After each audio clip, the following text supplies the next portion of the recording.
starting with the very first chapter of grade 10, which is real numbers. The chapter is real numbers. And do you know this chapter is an extension of number system you have studied in grade 9? Yes, sir. Do you remember about number system? Do you remember about the classification of numbers? Yes. What category of numbers we have started in the classification? The first category we have studied about natural numbers, Rational and irrational. moving towards whole numbers, moving towards integers, towards rational numbers, then the bigger Irrational numbers. include all the numbers or real numbers? Real numbers include all the numbers, and in the universe of real numbers, we have a smaller universe of irrational numbers. How will you differentiate between a rational number and an irrational number? जल्दी से बताओ. A rational number Rational can number be can be presented into in a form of p by q, where p and q are integers and q is not equal to 0. Okay, rational numbers can be indicated by P by Q form, A by B form, M by N form. एक fraction form में होते हैं where P and Q, A or B or M and N are integers. Where the denominator must always not be equal to 0. Is this clear, Pranjita? Here when I'm teaching. ठीक है? Here. So we will be having few recaps from the number system and then we will be moving towards the chapter ahead. क्योंकि जो आपका number system का initial है और real numbers का starting है वो बिल्कुल match करता है. कुछ concept 9th class के 10th class में पूछ लिए जाते हैं. One is the real number system. What does real number system talks about, बच्चा? We are having a recap of all the numbers. What can you see here? Can you see here the two universe, the one red universe talks about the rational number. What do we call this kind of representation? Venn diagram. ऐसी representation को हम क्या बोलते हैं? Venn diagram. And how are Venn diagram helpful for us? Venn diagram हमें कैसे help करते हैं? To know the relationship between the things, right? तो यहाँ पे हम क्या पढ़ रहे हैं? हम रियल नंबर सिस्टम पढ़ रहे हैं. तो ये जो आपका बड़ा सा रेक्टेंगुलर यूनिवर्स है, ये किसका यूनिवर्स है? रियल नंबर का. अब रियल नंबर्स के यूनिवर्स में दो सब यूनिवर्स बन रहे हैं. वो किसके बन रहे हैं? रैशनल के और इरैशनल के. किसके बन रहे हैं? रैशनल के और इरैशनल के. तो रैशनल का यूनिवर्स कहाँ से स्टार्ट होता है? नेचुरल नंबर से. रैशनल का कहाँ से स्टार्ट होता है बच्चा? नेचुरल नंबर से. तो नेचुरल नंबर्स क्या होते हैं? Counting numbers. काउंटिंग कहाँ से स्टार्ट होती है? 1 2 3 infinity, right? From rational numbers, when we get 0 to all the natural numbers, what do we get? Because 0 also indicates what? What does 0 indicate? No, 0 does not include in natural numbers. हम क्या बोलेंगे? 0 plus natural numbers is equal to whole numbers. Am I right? हमने क्या पढ़ा था? Venn diagram हमेशा true और false में कैसे स्टडी करते हैं? नीका याद है? कैसे करते हैं? Moving outward is true. Moving outward is true. Coming inward Coming in what would fall. करेंगे. All natural numbers are whole. All whole numbers are not a natural number. Which whole number is not a natural number? 0. Right?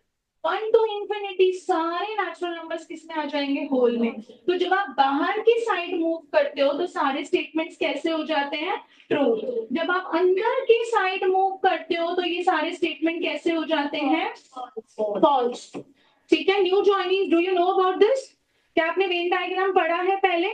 All right. So the moving outward is true. मतलब all natural numbers are whole numbers, but all whole numbers are not natural numbers. आगे चलो.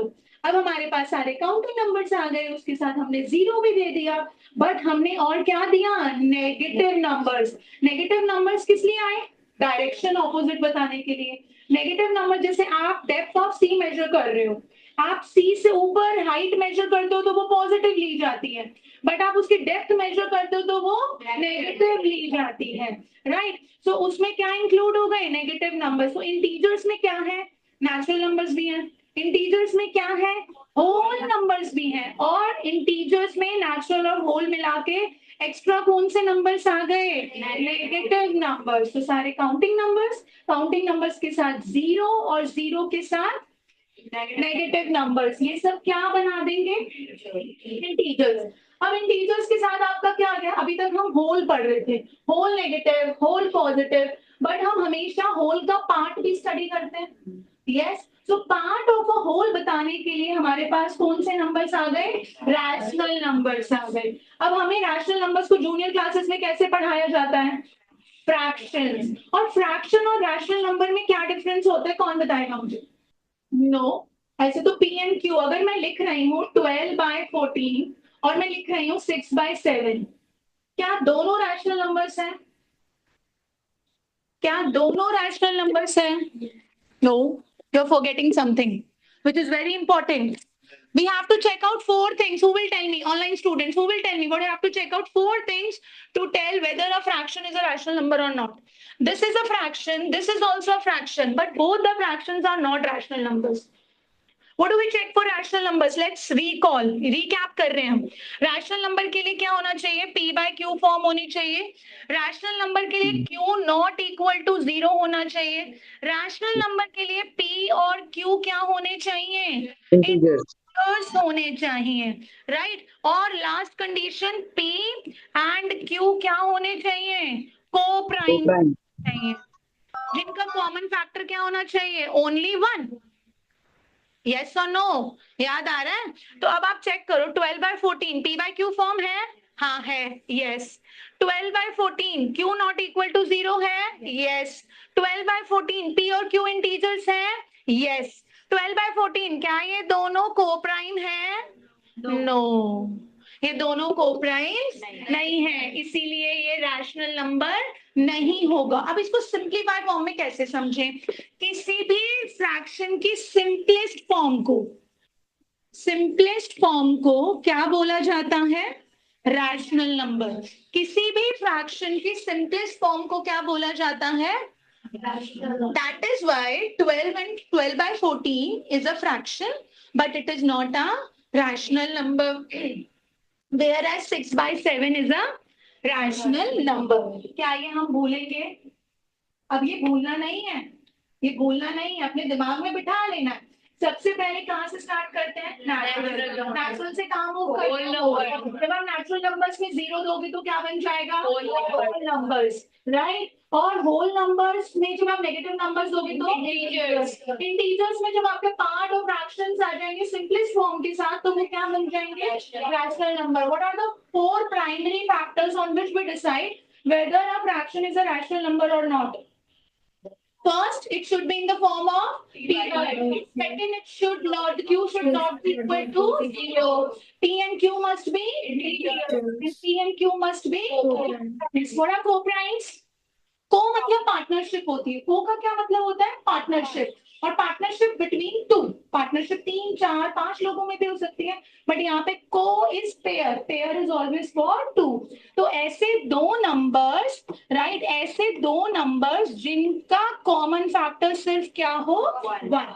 जिनका common factor क्या हो? 1. अब 12/14 को check कर लो, इन दोनों का कॉमन फैक्टर क्या है? 2, राइट? और इन दोनों का कॉमन फैक्टर क्या है? इन दो 6 और 7 का कॉमन फैक्टर क्या है?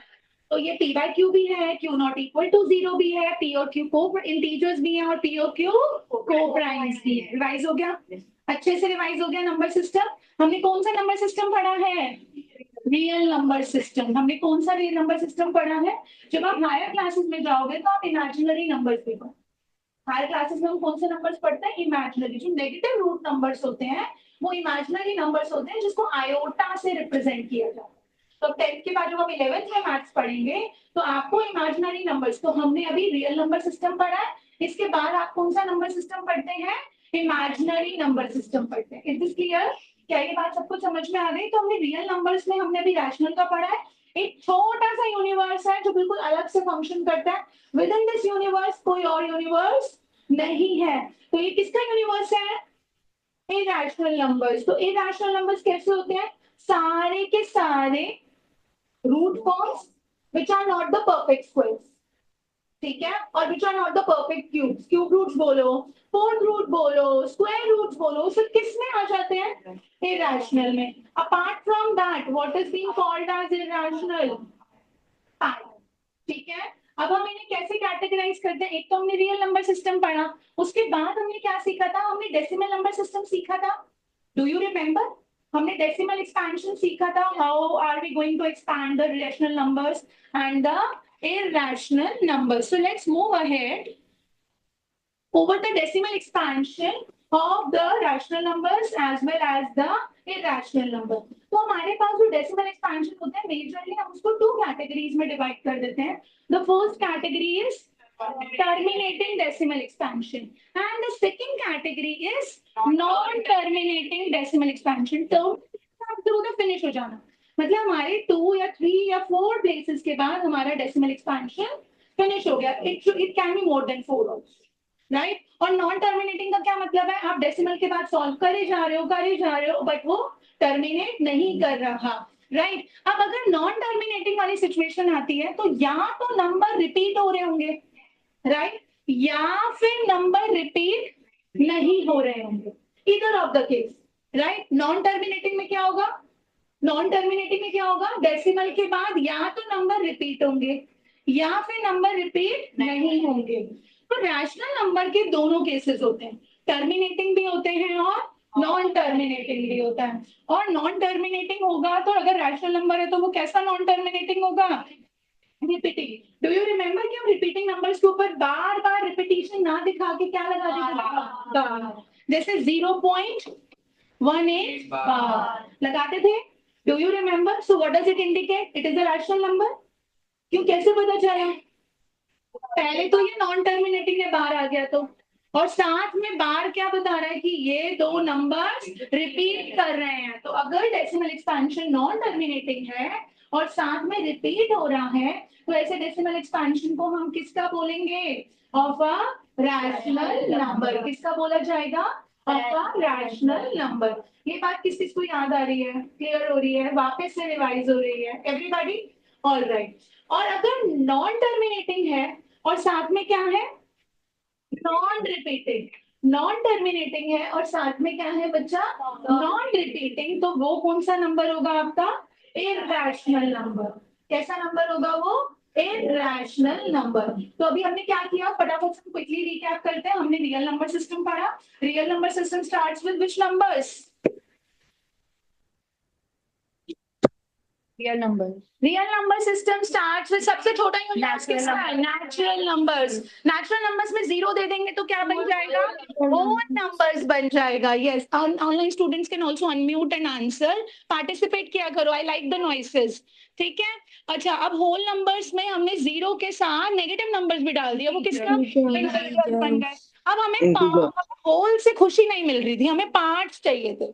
ठीक है, क्योंकि हमें शेयरिंग करनी थी और शेयरिंग हमेशा होल की नहीं की जाती. होल को किस में डिवाइड करके की जाती है? पार्ट्स में. तो उसको पार्ट्स में डिवाइड करने के लिए क्या इंट्रोड्यूस हुआ? फ्रैक्शंस. क्या सारे फ्रैक्शंस रैशनल नंबर होते हैं? क्या सारे रैशनल नंबर फ्रैक्शंस होते हैं? Yes. Yes, ma'am. Yes ma'am. सारे फ्रैक्शंस रैशनल नंबर नहीं होते, बट सारे रैशनल नंबर क्या होते हैं? फ्रैक्शंस होते हैं. कौन सा फ्रैक्शन रैशनल नंबर होगा? Simplest form of fraction is a rational number. अभी मैं अगली स्लाइड पे लेकर आई हूँ, पिछले का थोड़ा सा भूल गए. तो ये क्या इंडिकेट करता है कि हमें रिपीटेटिव किसकी जरूरत होती है? रिविजन्स की जरूरत होती है. अगर आप रिपीटेटिवली पढ़ते चलते हो चीजों को तो आप बहुत इजीली कर जाते हो. तो रैशनल नंबर, सारे के सारे रैशनल नंबर फ्रैक्शंस नहीं होते. कौन से रैशनल नंबर फ्रैक्शन नहीं है? जल्दी बताओ. कौन से रैशनल नंबर फ्रैक्शन नहीं है? जिसके P और Q को प्राइम्स नहीं होंगे.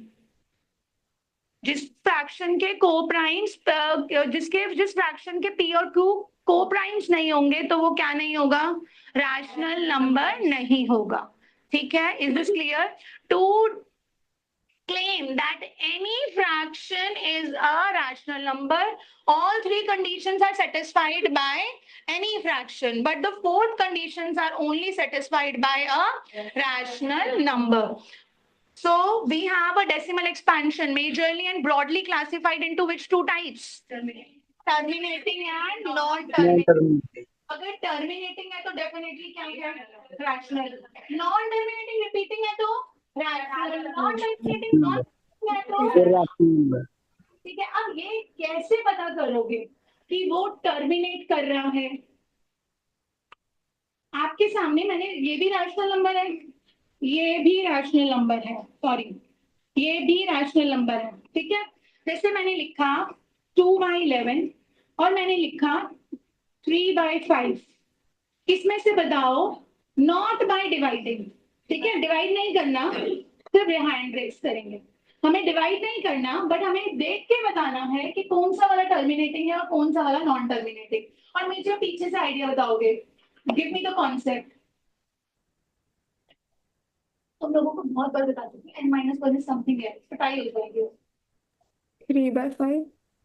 3/5 is which one? Terminating. How did you find out? Ma'am, can I answer? Yes. Ma'am, the denominator contains either two. The denominator contains the factors of either 2 or 5 or both. Yeah, very good. So we have to look for the denominator. If we need to find out by looking at the fraction whether it will be a terminating fraction, terminating rational number or a non-terminating repeating rational number, तो हमें क्या check करना होता है? हमें क्या check करना होता है? डिनोमिनेटर चेक करना होता है। क्या चेक करना होता है? Denominator.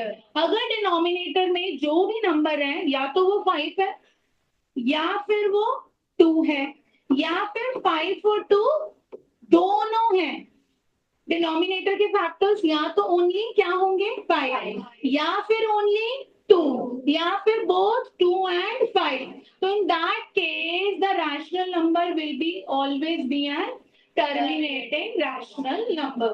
If it is not the case, if the fractions of a denominator is neither 5 nor 2, even not 5 and 2 both, then it will be in which case? Non-terminating repeating decimal expansion.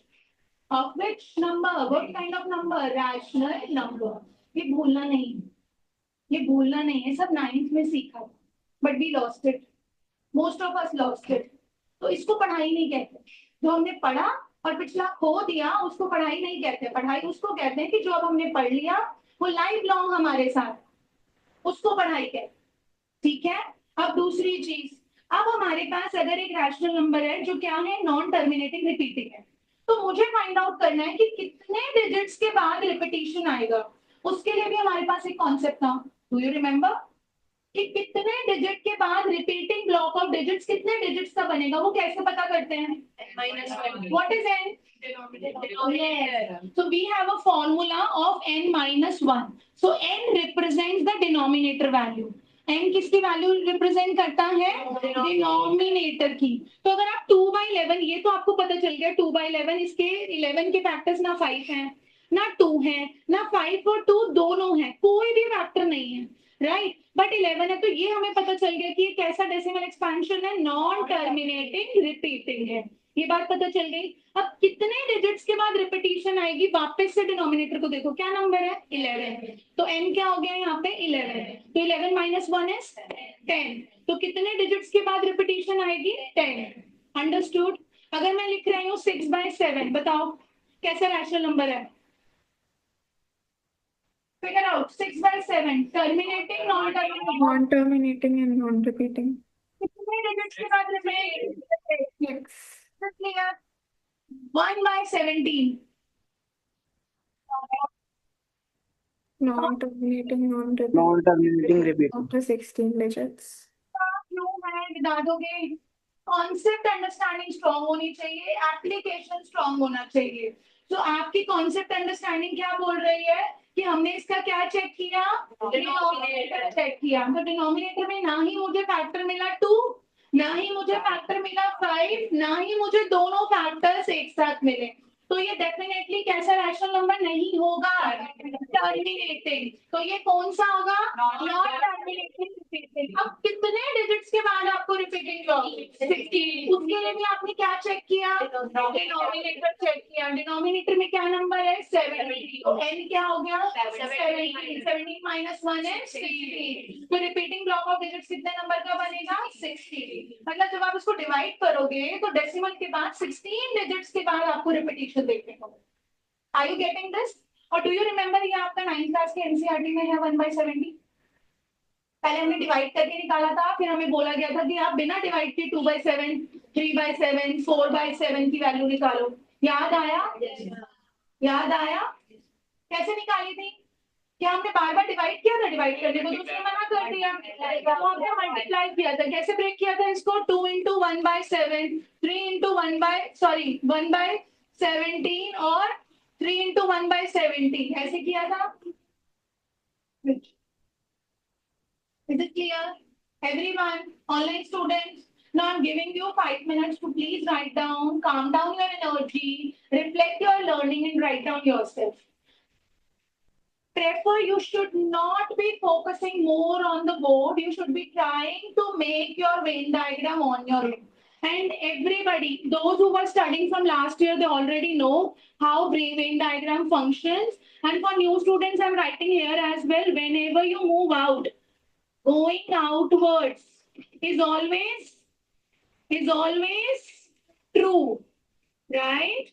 And moving inwards, जब भी आप अंदर की side move करते हो तो वो क्या होता है? False. Moving inwards is false.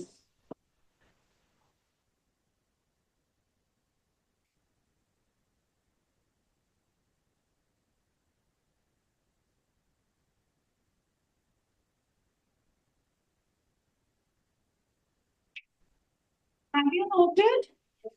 Everyone? Do you remember this fundamental theorem of arithmetic? If it is a terminating decimal, what it will be? If it will be a terminating decimal, then the Q, that means denominator, will take a form of 2 raised to the power m and 5 raised to the power n. And if it is non-terminating, then decimal will definitely not take a form of 2 raised to the power m into 5 raised to the power n. Are we clear? Now we have to do this question, everyone. Without actual division, show that each of the following rational number is a terminating decimal. Express each in decimal form. आपको divide नहीं करना, आपको बिना divide के आपको ये बताना है कि ये जो हर नंबर है, हर फ्रैक्शन किस फॉर्म में है? Terminating decimal form. किस फॉर्म में है बच्चा? Terminating decimal form. तो कैसे बताएंगे? जल्दी बताओ. What are you going to check? What are you going to check? What are you going to check? Factors of the denominator. Denominator. So you will be doing the prime factorization of the denominator. Yes, Let's ma'am. check out the first one.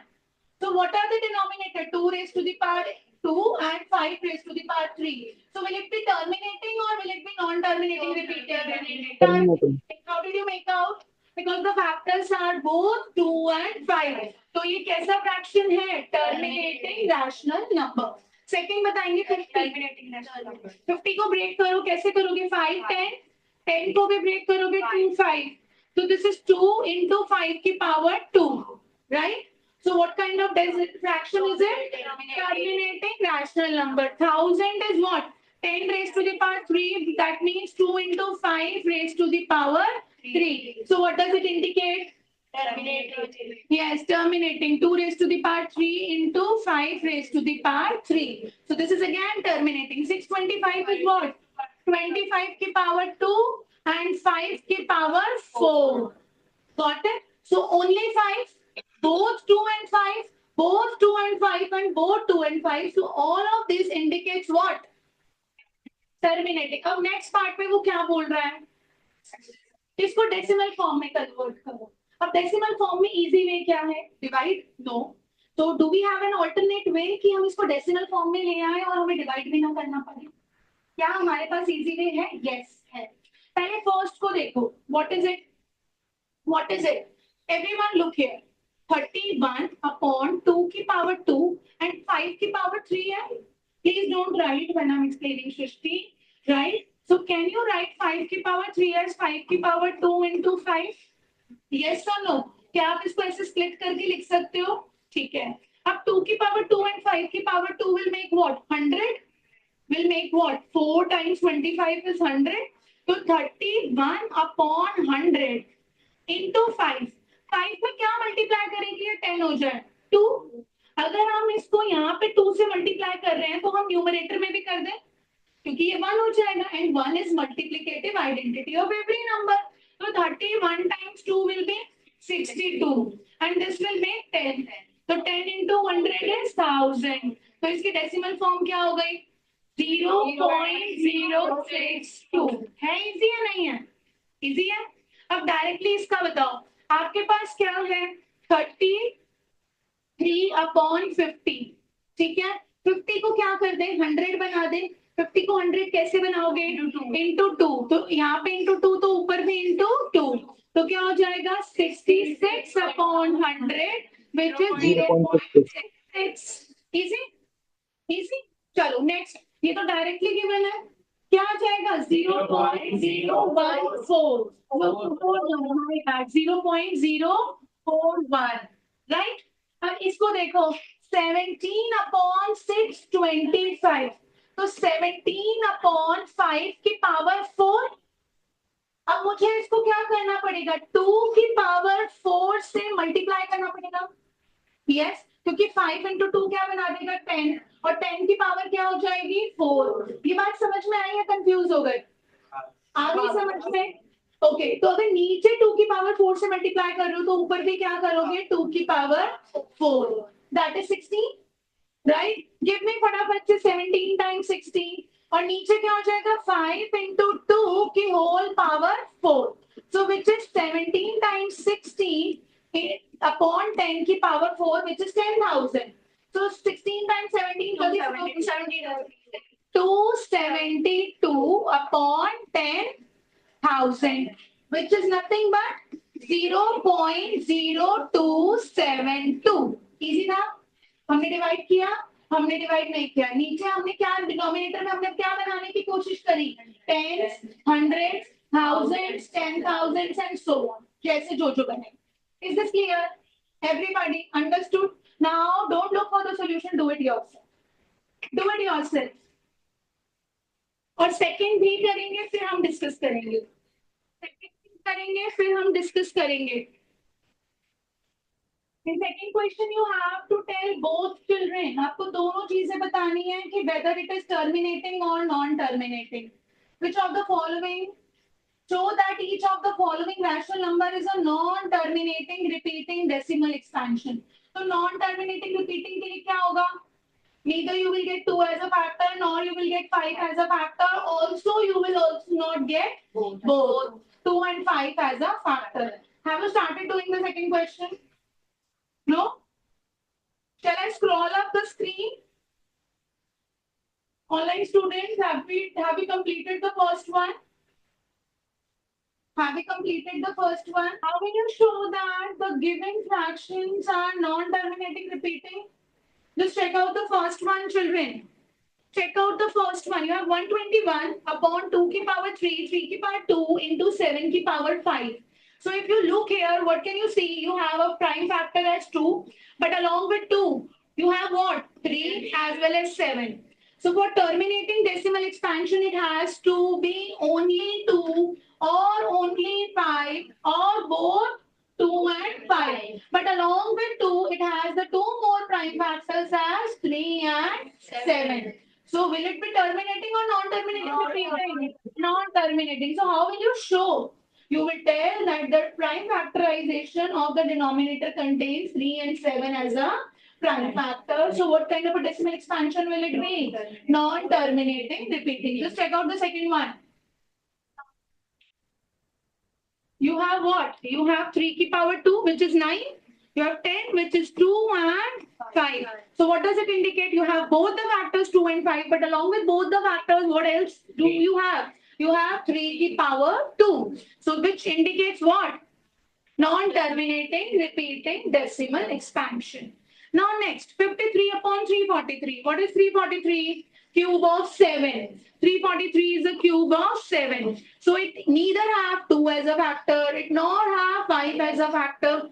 Also, it does not have both the numbers as factor. Now if you check for 180, अगर आप 180 के लिए check करते हो तो that means 2 की power 2, 3 की power 2 and 5. Yes? So you have 2, you have 5, but along with 2 and 5, you have one more prime factor, that is 3. So which clearly indicates what?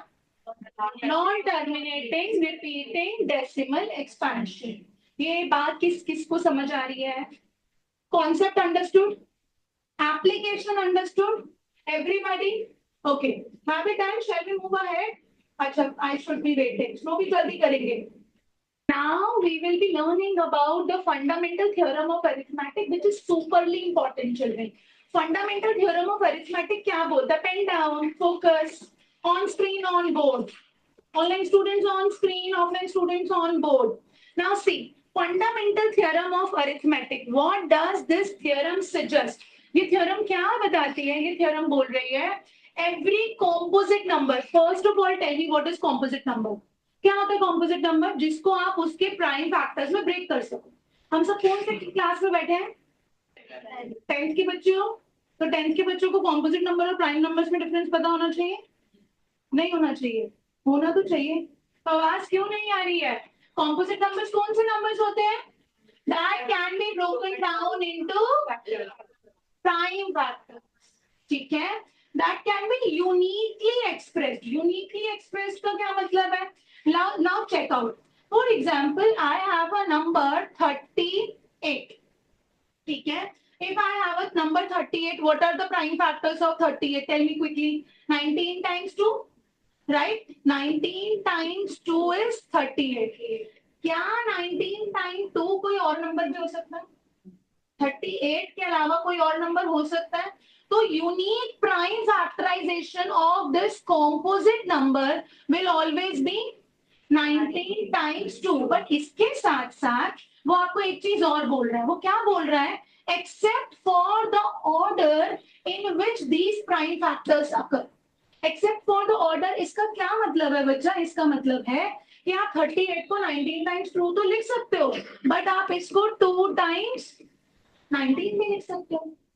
So you may change the order of the numbers, but the product of prime factors will always give you a unique composite number.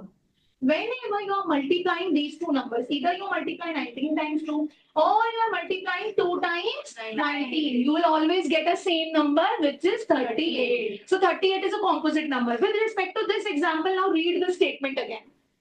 Every composite number can uniquely be expressed as product of their primes. Are 19 and 2 prime numbers? Yes. So have you expressed them as a product of their primes? क्या आपने express किया? Yes. Except what you need to look for? You have to look for the order. So order can be shuffled, but the product of the prime factorization will always be what? Unique. Will always be unique. ये बात किस किस को समझ में आ गई? पक्का से? पक्का समझ में आ गया? जैसे मैंने 36 लिखा, ठीक है?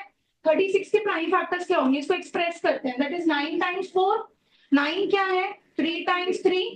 और 4 क्या है? 2 times 2. अब आपके पास जब भी आप 3 times 3 times 2 times 2 करोगे तो आपके पास कौन सा नंबर आएगा? 36. तो अगर आप इन चारों नंबर को कभी भी मल्टीप्लाई करोगे, the product will always be 36. But अगर आप मल्टीप्लाई करते हो 3 times 2, देन 3 times 2, तब भी क्या आएगा? तो हमने क्या चेंज किया? कि हमने नंबर्स चेंज किया या ऑर्डर चेंज किया? हमने ऑर्डर चेंज कर दिया. अगर आप करते हो 2 times 2 times 3 times 3, तब भी क्या है? क्या चेंज हुआ यहाँ पे? फिर से ऑर्डर चेंज हो गया. अगर हम कर रहे हैं 2 times 3 and 2 times 3, अभी हमने क्या चेंज किया? ऑर्डर. बट नंबर क्या है? सेम. प्राइम फैक्टर्स भी क्या है? यूनिक. तो 36 के पास 2 प्राइम फैक्टर है किसके? 2 के. और 2 प्राइम फैक्टर्स है किसके? 3 के. So every number, every which number? Composite number can uniquely be expressed as their primes, product of their primes, except for the order in which these prime factors occur. Fundamental theorem of arithmetic is clear? For sure. Everybody online? Pakka se? Yes, ma'am. So prime Yes, ma'am. factorization of a natural numbers is what? Unique. Except for what? Order of its factors. तो भूलना नहीं है. इसके ऊपर एक 2 mark का question हमेशा रहता है. अब वो बोल रहा है आपके एनसीईआरटी की फर्स्ट एक्सरसाइज में भी क्वेश्चन है. वो आपसे क्या बोल रहा है, शो दैट, ये बताओ कि each of the following is a composite number. ये जो आपके पास दो एग्जांपल्स गिवन हैं, आपको इनको प्रूव करना है कि ये दोनों कैसे हैं, कॉम्पोजिट नंबर्स हैं। कैसे हैं, कॉम्पोजिट नंबर्स हैं। तो ये हम कैसे शो करेंगे, just check out, we have to show that each of the following, pick up one by one, ठीक है। Can you see these are prime factors, right? So we have a product of primes. Do we have a product of primes? Yes. So are they going to give you a unique composite number? Yes. Will they be giving you a unique composite number? Yes. So you may switch the order, then also you get the same composite number, right? So हम ऐसे questions को हमेशा कैसे करेंगे? Can you see the common number? What is the common number? 13. So if you will be taking out 13 as common, so what are you left with? 5 times 11 plus 1. 13 यहाँ था, into क्या रह गया, 1. यहाँ 13 है तो क्या रह गया, 1. 5 times 11 will be 55 plus 1 will be, so is 56 is a composite number? Yes, it is a product of 6 and 7. तो जब आप composite number को किसी भी number से multiply करोगे तो result हमेशा क्या आएगा, सॉरी 8 into 7, right. Sorry, बोलते बोलते मैं गलत बोल गई. Okay, so 56 is 8 times 7. So 56 is what? A composite number. So 56 is a composite number. Whenever you are multiplying any prime number with a composite number, the result will always be a composite number. So product of 13 and 56 will give you what? Composite number. Hence proved. ठीक है, next पर चलो, क्या करेंगे, same pattern follow करो. You can see a product of primes. Is it a prime? No, it is, this is a composite number. So you have given a product, so look out for the common number. Plus के बाद और plus से पहले common number देखो क्या है, 5. So what is the next step, common. What will you take common? 5. What are you left with? 6 times 4 times 3 times 2 times 1 plus 1. Got it? So what are you left with? So this is a composite number. आप आगे solve करना चाह रहे हो करो, नहीं करना चाह रहे हो यहीं छोड़ दो. क्यों छोड़ सकते हो? क्योंकि ये क्या है, composite number. किसी भी composite number से आप बाकी ये भी क्या है, ये भी क्या है, एक composite number. तो आप किसी भी composite number से prime numbers multiply करते हो तो क्या आ जाता है, composite number. और composite number से आप number multiply करोगे तो resultant भी क्या होगा, composite number. Is this clear? क्या ये बात समझ में आई है आपको? So product of a prime to a composite number will always be a composite number. Shall I give you time to write? Yes. Please write down. Then we are moving towards finding out the HCF and LCM. Yes, ma'am. Okay. Very important concept of this chapter on which you will be getting lot of questions. ठीक है? That is how to find out HCF and LCM. आप अब से पहले जो भी कर रहे थे, nevertheless from today onwards you will be finding out the HCF and LCM as I am teaching. ठीक है? बहुत सारी क्लासेस में मैंने देखा है, जूनियर क्लासेस में बच्चों को प्राइम फैक्टराइजेशन के बाद सर्कल्स बनवाते हैं to find out the common factor. But now you are in which grade?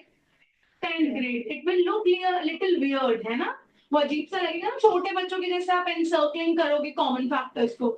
So you are not supposed to do that. You have to follow the right concept in a right way. What is the way? Look, you have to find out the HCF and you have to find out the LCM. What does HCF stands for?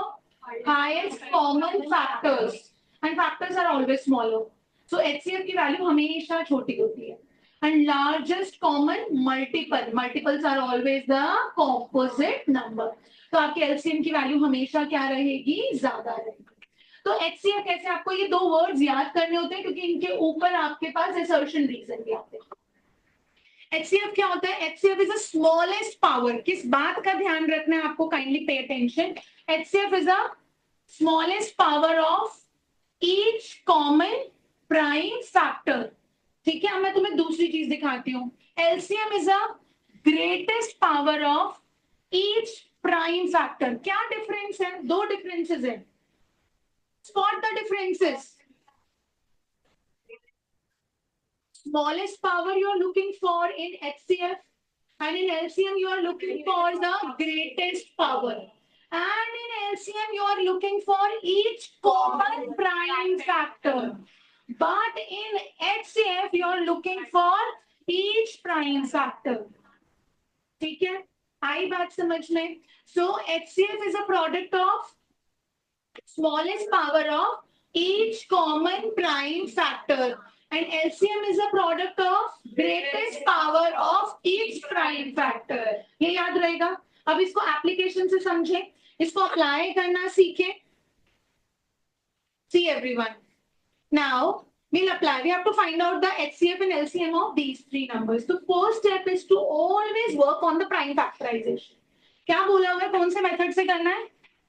Prime factorization. पहले बच्चे एक और method से करते थे, Euclid division से. But वो Euclid division अब आपके करिकुलम में नहीं है, जो हमें नहीं पढ़ना है. ठीक है, हमें कौन सा मेथड पढ़ना है? बस prime factorisation method. Nobody will write, nobody will solve, you have to do it with me. You are doing it for the very first time, you have to work in the same way, right? So 6 के factors क्या हो जाएंगे? 2 times 3. Power में लिखेंगे, क्यों? क्योंकि आपको power check करनी है, स्मॉलेस्ट पावर चेक करनी है, और इसके केस में एलसीएम के केस में ग्रेटेस्ट पावर चेक करनी है. एचसीएफ के केस में आपको हर कॉमन प्राइम फैक्टर को देखना है, और एलसीएम के केस में आपको सारे प्राइम फैक्टर्स इंक्लूड कर देने हैं. ठीक, तो अब आपके पास 6 है. 72. 72 is what? 3 to the power 2 into 2 to the power 3.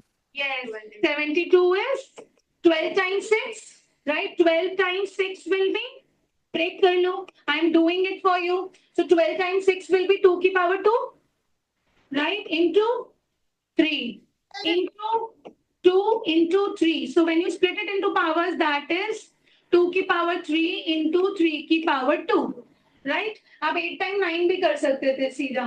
अब आ जाओ 120. 120 is nothing but 12 times 10. मैं उन बच्चों के लिए भी कर रही हूँ जिनको डिफिकल्टी होती है कैलकुलेशन के साथ. तो 12 times 10, 12 क्या है आपका बेटा? 2 की पावर 2 into 3, 4 times 3. 10 क्या है आपके पास? 2 into 5. तो which is 2 की पावर 2 and 2 की पावर 1, which is 2 की पावर 3 into 3 into 5. आई बात समझ में? तो you got the prime factorization of all three. तो आपके पास तीनों की प्राइम फैक्टराइजेशन क्या आ गई? 2 times 3, 2 की पावर 3 and 3 की पावर 2, 2 cube into 3 into 5. अब now what is our next motive? To find out HCF and to find out LCM. HCF क्या बोलता है बताइए? Smallest power of each common prime factor. तो तीनों में देखो कॉमन क्या है? 2 3 2 3 2 3. तो पहले आप कॉमन प्राइम फैक्टर लिखो बस.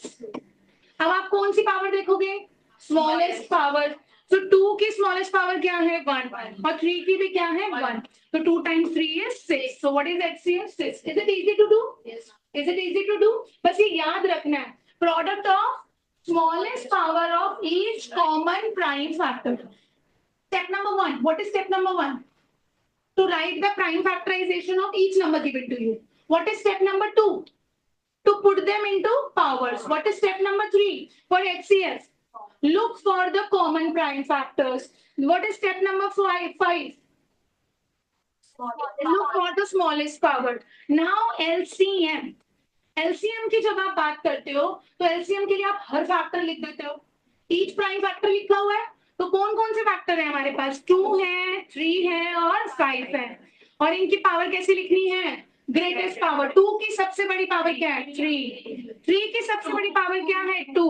5 की सबसे बड़ी पावर क्या है? 1. So 2 cube is 8, 3 square is 9, and this is 5. This is 72 into 5, which is 360. Easy? Is it easy? So you have, this is the concept and this is the application of concept. Understood? क्या ये बात समझ में आ गई सबको? Children, do we have any confusion about the dispersal time? Why Didi is getting so many calls? किसने बोला 7? आपकी क्लास डेली 7:30, 1.5 घंटे की आपकी क्लास होगी. 6 to 7:30 are the timings, which is clearly mentioned earlier as well when we had shared the schedule. So please do inform your parents. Meeta, are you aware? किसका call आया? अच्छा, तो please inform your parents आपकी class timings क्या रहेंगे 6 to 7:30 और वो कभी कभी 7:40 भी हो सकता है अगर हम किसी टॉपिक के बीच में हैं उसको फिनिश करना जरूरी है तो 7:40 भी हो सकता है और जिनके पेरेंट्स लेने आएंगे तो प्लीज टेल देम ये लास्ट क्लास होती है मेरी ऑफ द डे और मुझे इसके बाद कोई रश नहीं होता कि मेरा कोई नेक्स्ट बैच आ रहा है और आप 10th में भी हो अगर हम किसी भी टॉपिक में बीच में हैं तो I definitely finish it and then I am going to release you तो जिनके भी पेरेंट्स लास्ट में लेने आया करेंगे प्लीज टेल देम कि जब आप उन्हें कॉल करें तो उसी के around is this clear everybody please do this write down the concept write down it this question do this question ये जरूर लिखेंगे do not ignore it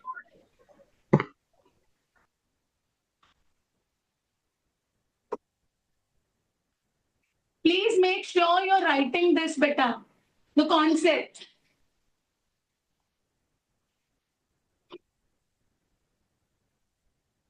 HCF is a product of smallest power of each common prime factor.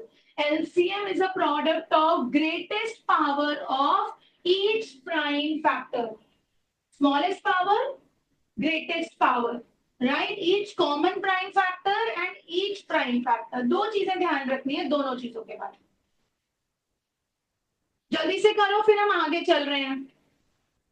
So children, your class will start at 5 for your science boot camp, right? We will be having a short recap test on ionic bonding and covalent bonding as told you before the break, holy break. And after that, your science class for chemistry chapter 1, chemical reactions and equations, we will be starting tomorrow. For all the students, please carry your chemistry handbook from the admission kit along with your registers. Okay, this is what we are supposed to do tomorrow. Tomorrow class timings will be 5 to 7. Is this clear? Everybody?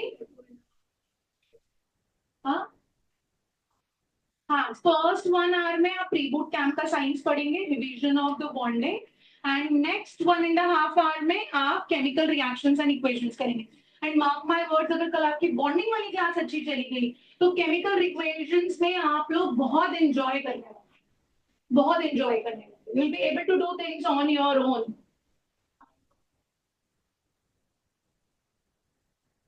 Compound के जो मैंने common name दे रखे हैं वो भूल जाते हो तो दोबारा उठा के करो you should be knowing the name of the compound you should be learning आपको याद है मैंने आपको फ्लिप लर्निंग करवाई थी you are given an compound formula and you have to break it into ions तो वो आपको फ्लिप लर्निंग आनी चाहिए कल वाली केमिकल रिएक्शन वाली क्लास के लिए First step is to do the prime factorization of the given number, express them into their power form. Then you have to find out HCF. HCF कैसे होता है? Product of the smallest power of each common prime factor. LCM is the product of the greatest power of each prime factor. Quickly do. मन में बोलो करते हुए. You have 126. अगर आप 6 से डिवाइड करोगे तो you will get 21. 6 के प्राइम फैक्टर्स क्या होते हैं 2 times 3 21 के क्या होते हैं 3 times 7 तो express them into powers 2 into 3 square into 7 simple ठीक है next you have 156 2 express square into 3 into 13. 2 square into 3 into 13 right so you have 126 के factors and 156 you have to do find out the HCF look for the common prime factor so common prime factors are 2 and 3 smallest power 2 की smallest power क्या है 1 3 की smallest power क्या है 1 so HCF is 6 LCM look for each prime factor 2 3 7 and 13 now look for the highest power 2 ka highest power is 2 3 ka highest power is 2 right which is 4 times 9 times 91 right so this is 36 into 91 give me the product 3376